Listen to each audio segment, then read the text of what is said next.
Bem-vindo, bem-vinda a mais um programa TV MP Entrevista. O tema de hoje é a Lei Brasileira de Inclusão da Pessoa com Deficiência, que completou 10 anos neste mês de julho.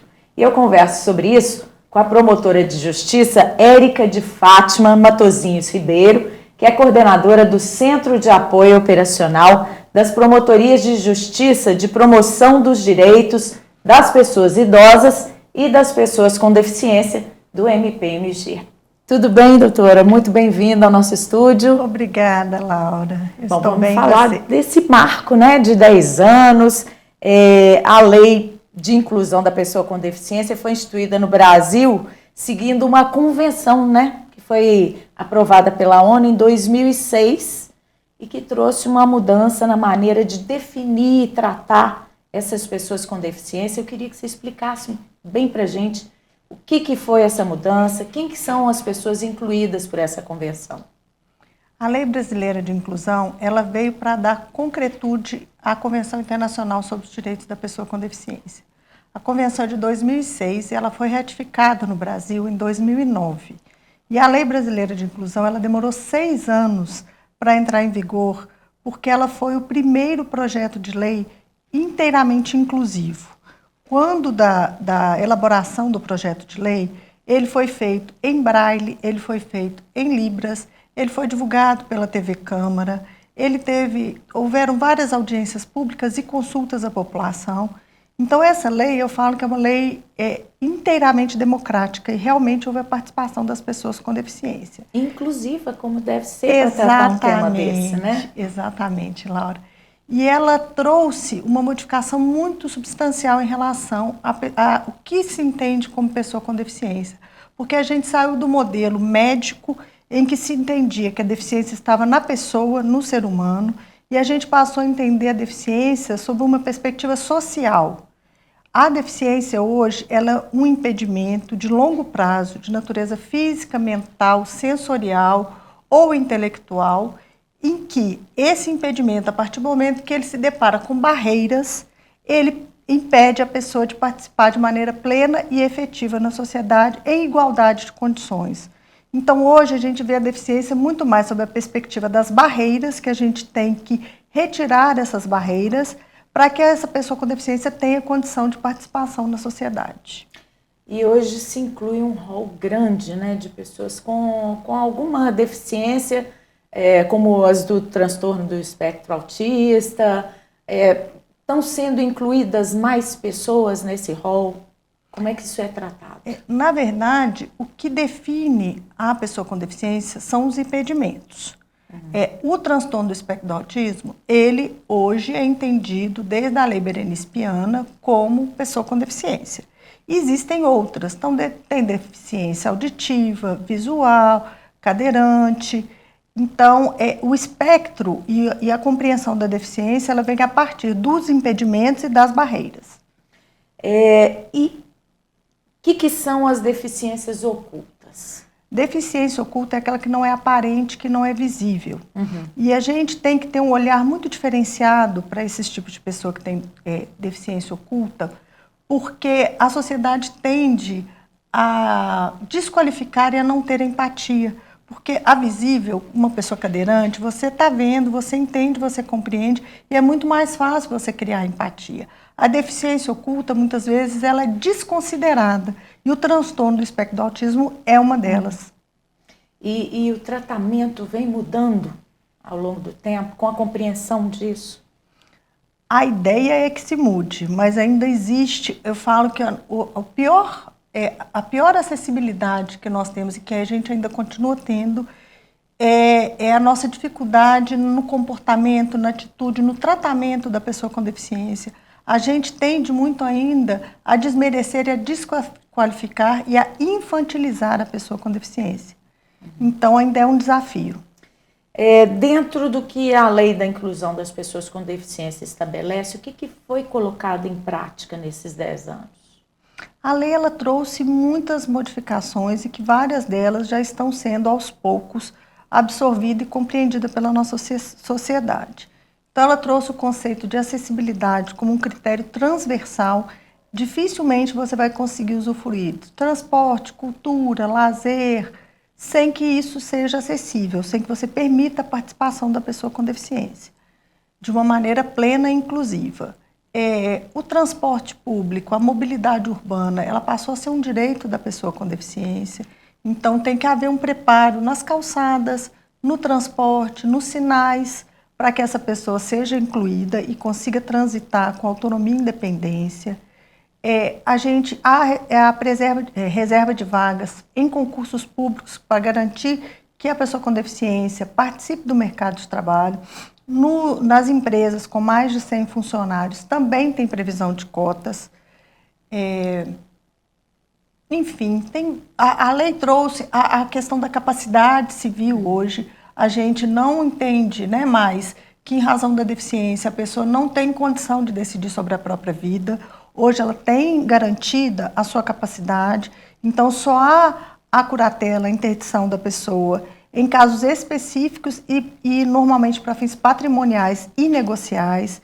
Existe hoje a figura da tomada de decisão apoiada, que quando a pessoa precisa realmente de um apoio, ela tem a opção de escolher 2 pessoas para prestar esse apoio, então ela garante a ela muito mais autonomia. A avaliação hoje da deficiência, ela é biopsicossocial, então não se olha só critério médico, a gente olha também psicologicamente como aquela pessoa está, em que ambiente ela está inserida. Quem que é responsável por isso? Por fazer essa avaliação? Essa avaliação é feita por uma equipe multidisciplinar. O nosso grande problema hoje, Laura, é que a gente não tem uma... Do governo, do Estado, da prefeitura... Aí eu vou entrar no nosso grande desafio. Essa lei, a avaliação biopsicossocial ainda não foi regulamentada.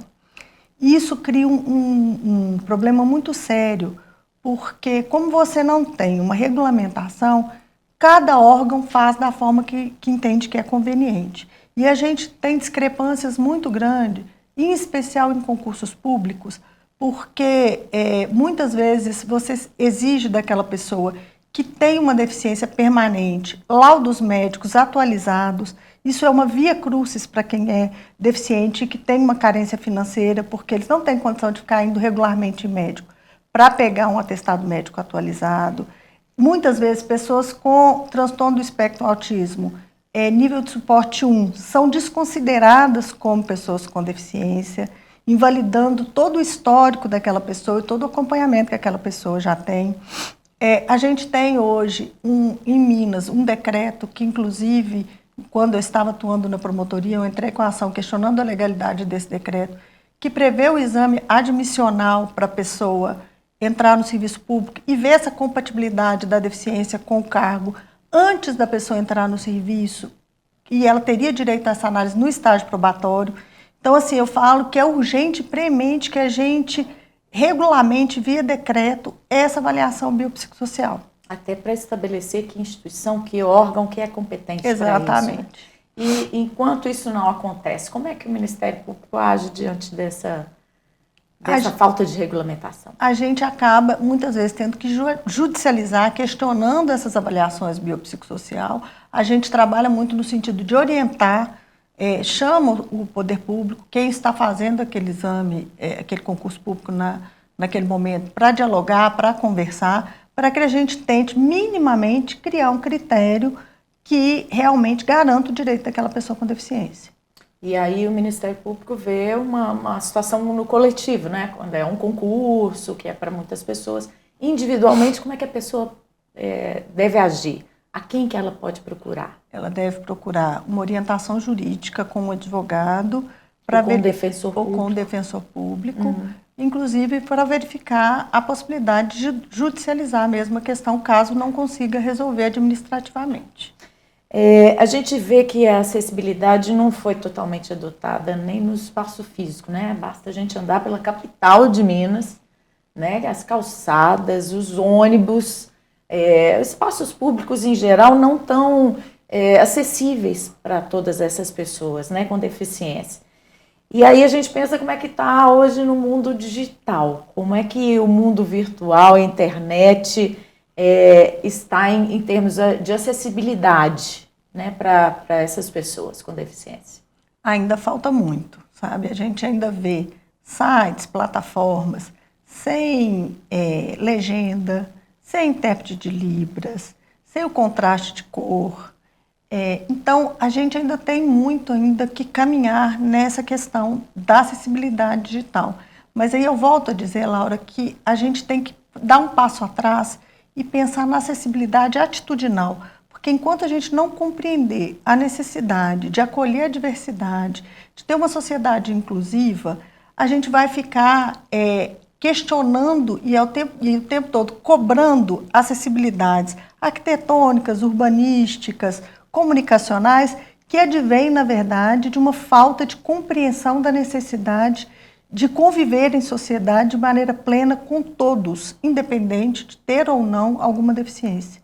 A gente está entrando numa era de inteligência artificial. Ela pode ajudar nesse quesito de acessibilidade no mundo virtual, né? Pode ajudar muito. A inteligência artificial tem um potencial muito grande de ajudar na acessibilidade, em especial nas legendas. A gente já tem usado, inclusive no Ministério Público, intérpretes de Libras, né, que são criados por inteligência artificial. Então, ela pode contribuir bastante. No âmbito educacional, quais são os pilares da educação inclusiva estabelecidos pela ONU e o que a nossa lei estabelece?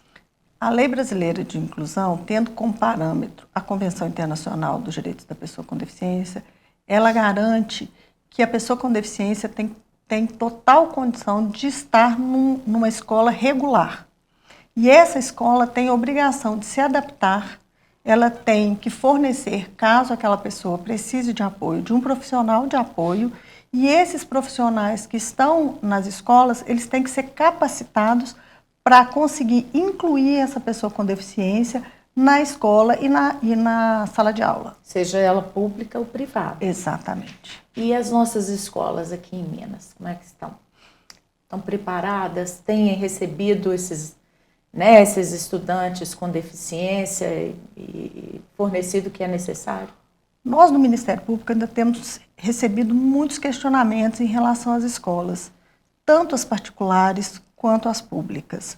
Porque, às vezes, esse profissional de apoio ele não é qualificado, aquela pessoa acaba não conseguindo incluir aquele aluno de uma maneira plena na escola. Os professores também ainda precisam ter uma maior capacitação. Questiona-se até o número de pessoas com deficiência que são, o número de pessoas que o profissional de apoio acompanha em sala de aula, que às vezes é um número muito grande, acaba que ele não consegue dar o suporte necessário. Qual que é o número, assim? Não existe um número definido. Quem tem que avaliar é a própria escola. Só que a gente percebe, considerando as situações de crianças que acabam se machucando, de casos de bullying, de maus tratos, a gente percebe que, às vezes, as escolas têm colocado o profissional de apoio para acompanhar um número muito grande de alunos e aí ele não consegue realmente dar o acompanhamento adequado. O que é o atendimento educacional especializado? Como é que ele funciona? O atendimento educacional especializado ele ocorre no contraturno escolar, numa sala multifuncional, e esse acompanhamento é para ajudar aquela pessoa com deficiência na parte cognitiva e funcional. Fora do horário de aula normal? No contraturno, fora do horário. E aí, esse acompanhamento ele pode ser, inclusive, com intérprete de Libras, em braille, ensinando aquela pessoa com deficiência a utilizar a tecnologia assistiva. Então, é esse suporte que ele é dado no contraturno escolar para ajudar aquela pessoa com deficiência a acompanhar, inclusive, a escola regular. Eu reforço que qualquer outro aluno que tenha deficiência de aprendizado, que não esteja dando conta de acompanhar, né, o aprendizado da classe, recebe. Exatamente. O único problema que ocorre é que muitas vezes ele não é disponibilizado na própria escola. E aí isso vira uma via crucis para a mãe ou para o pai que acompanha aquele filho, porque ela tem que se deslocar, normalmente são pessoas carentes. Então, eu falo que a gente precisa começar a batalhar e a buscar que esse contraturno ocorra na própria escola. A rede pública nossa já tem escolas com esse tipo de atendimento? Tem, mas ainda falta muito. Na estadual e na municipal, as Sim. duas, né? Nossas instituições de ensino estão adaptadas para essa acessibilidade até física, né? Porque a gente vê em tantos espaços públicos que isso não acontece, as escolas estão bem adaptadas já. Infelizmente. Elevador para cadeirante, essas coisas que são básicas ainda, né? Infelizmente, não. Inclusive, em relação às escolas, né, aliás, aos prédios públicos, tanto municipais quanto estaduais, incluindo as escolas, existem inúmeras ações e procedimentos tramitando na promotoria, questionando a falta de acessibilidade.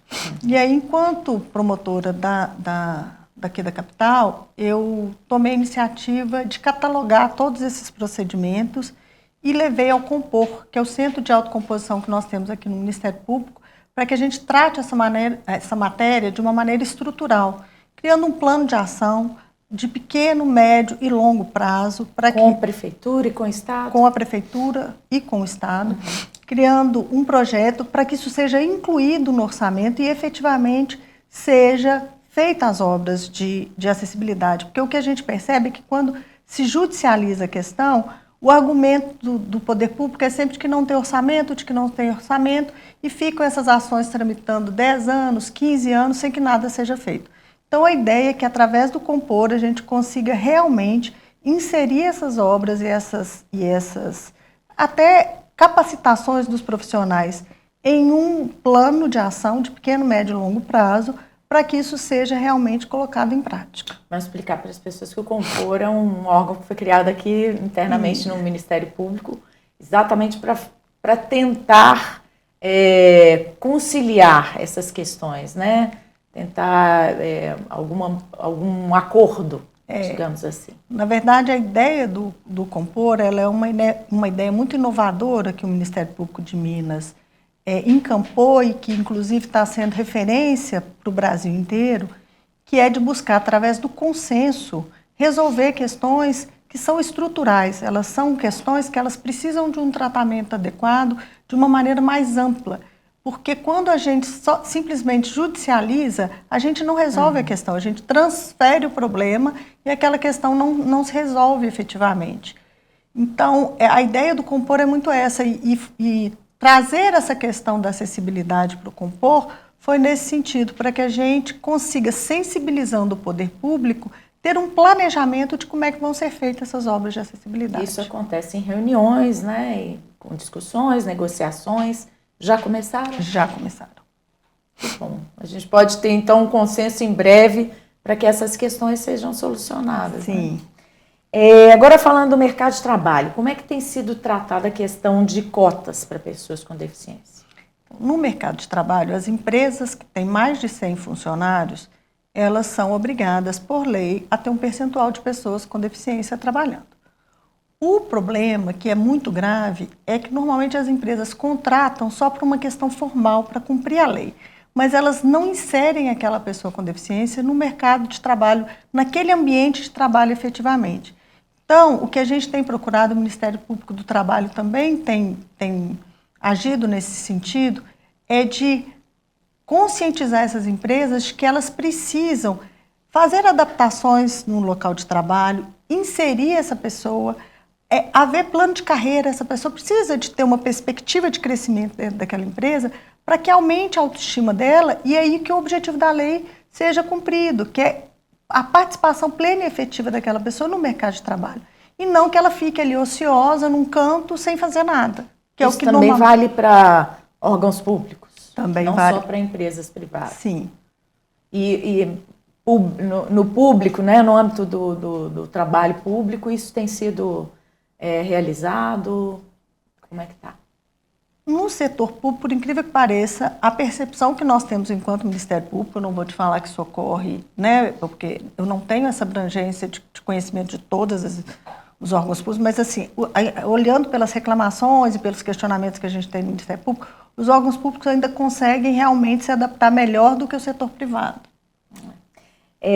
Explica para a gente, por favor, o que é o letramento social que o Ministério Público de Minas defende para a real inclusão dessas pessoas com deficiência.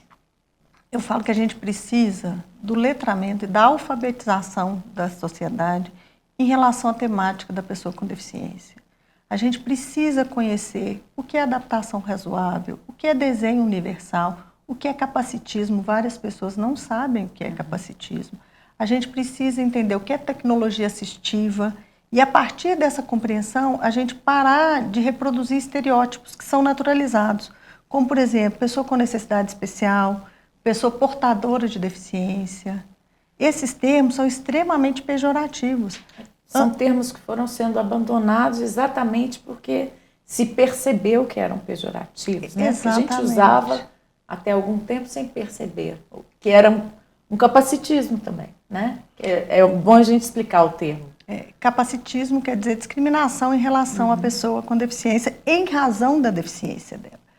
E eu te falo que até hoje muitas pessoas me perguntam o que é capacitismo, elas não sabem. Se tecnologia assistiva, pouquíssimas pessoas sabem o que significa. Vamos explicar.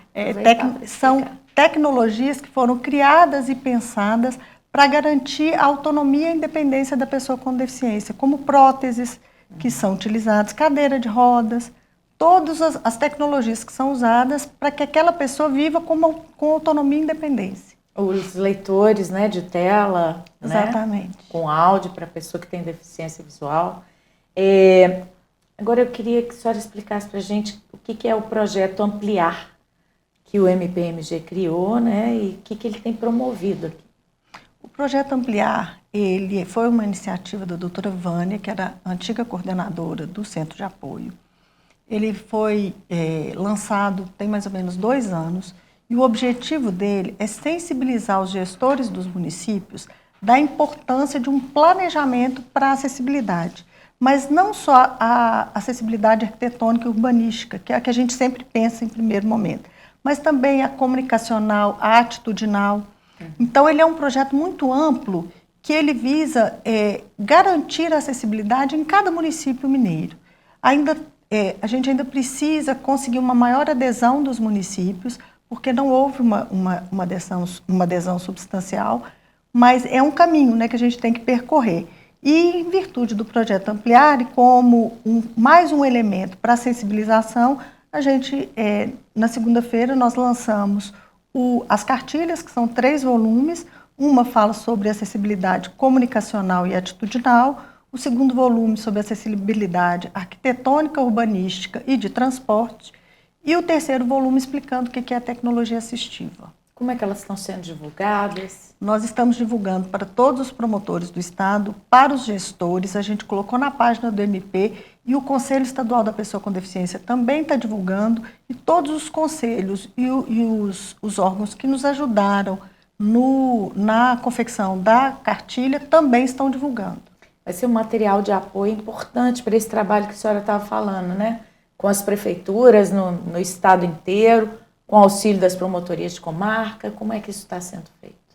A ideia é que a gente utilize esse material como mais um elemento para a sensibilização da população, para mostrar da importância da acessibilidade e para que a própria sociedade, sabe, Laura, eu falo que a gente precisa muito empoderar essa sociedade, porque a gente não pode esperar só que o poder público faça esse papel de garantir os direitos dessa parcela da população. Nós, enquanto sociedade, também a gente tem essa obrigação e essa responsabilidade de fomentar políticas públicas que garantam a acessibilidade, porque todos nós vamos precisar disso um dia, porque nós vamos envelhecer, e quando nós envelhecermos, nós vamos ter provavelmente problema de mobilidade.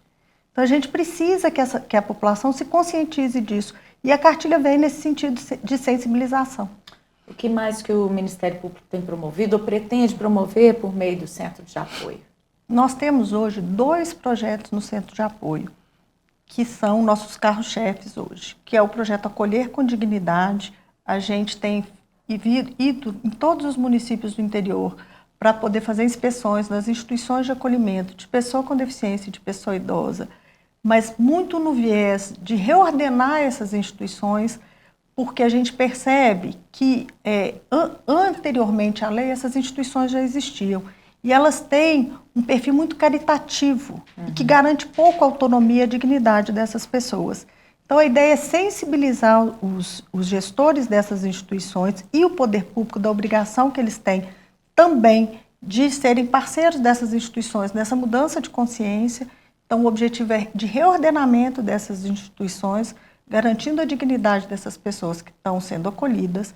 E o outro projeto chama Fortalecer para Incluir, que é um projeto que visa revitalizar os conselhos da pessoa idosa e os conselhos da pessoa com deficiência, ou então criá-los, porque a gente tem um número muito pequeno de conselhos no interior, e também a criação de fundos da pessoa idosa e da pessoa com deficiência, para que a população se empodere dessa questão, como eu já te disse, da necessidade de fomento de políticas públicas na área da pessoa com deficiência, e também o fundo para que tenha recurso para isso, porque não adianta, sem dinheiro a gente não consegue realmente fazer muita coisa. Então, a ideia do centro de apoio é essa, fora o que a gente tem prestado de suporte aos colegas do interior quando eles precisam da temática da pessoa com deficiência. E o objetivo é esse, né, de municiar essas pessoas com deficiência para o desenvolvimento, para a autonomia. Isso. É uma mudança de paradigma mesmo, né? De paradigma. A gente tem modelos bons hoje no estado, em Belo Horizonte, de centros, né, de acolhimento, Nós temos as instituições de acolhimento que são parceiras do município, que são poucas, mas elas que poderíamos ter mais, porque a gente ainda falta vaga, né? Mas elas são boas, muito boas, e elas já têm mudado muito esse perfil. A gente precisa entender que a institucionalização é o último caminho, então a gente tem opções à institucionalização, como um centro-dia que funcione de maneira adequada. Belo Horizonte não tem, a gente só tem centro-dia no Barreiro, um para pessoa com deficiência e outro para pessoa idosa. Nenhuma outra regional tem centro-dia. E o cuidador social, que é uma iniciativa muito importante que Belo Horizonte tem, que é o programa Maior Cuidado, e que a gente precisa replicar ele para o interior. Doutora, muito obrigada pela sua presença. Volte sempre para trazer novidades, né, para a gente continuar debatendo e trazendo informações sobre o tema para o nosso público. Muito obrigada pela oportunidade, viu, Laura? Obrigada. E a você que esteve nos assistindo, confira os outros programas da TV MP neste nosso canal do YouTube, mpmg.oficial. Acompanhe também as notícias do Ministério Público de Minas no nosso site e nas redes sociais da internet. Eu volto em breve, até.